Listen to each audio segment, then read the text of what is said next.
بسم الله الرحمن الرحيم، والصلاة والسلام على سيدنا رسول الله. من قناة خالد عبد النبي على اليوتيوب. وبلعب أصل لاعب من البرازيل. حضراتكم أنا بلعب الأسود وهو بيلعب بالأبيض.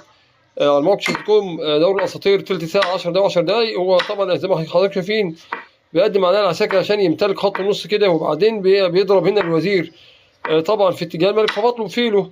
أكل الأول الفرصة بتاعتي بالفيلو، بعدين أكل هنا حضراتكم على امل انه يعوض القطعه اللي هو ضحى بها، لكن انا بعدت خالص.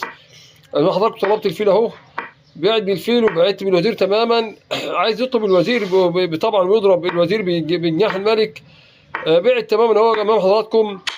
اكل على طول بكش، اكلت بالملك عشان يجي هنا حضراتكم وياكل قطعه.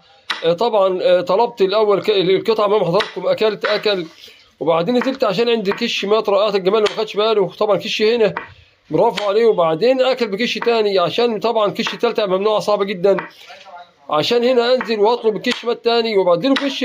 طبعا هو نزل هنا بطابيه، وبعدين اديت له الكش على طول مباشره عشان اخد الرخ ببلاش.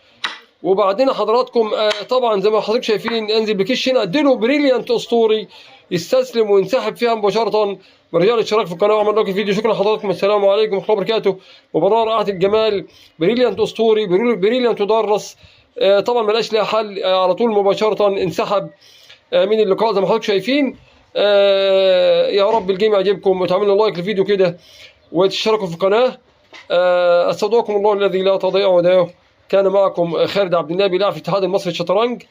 طبعا المباراه بنحاول نخلص لحضراتكم في دقيقه او دقيقه ونص. شكرا لحضراتكم، السلام عليكم ورحمه الله وبركاته.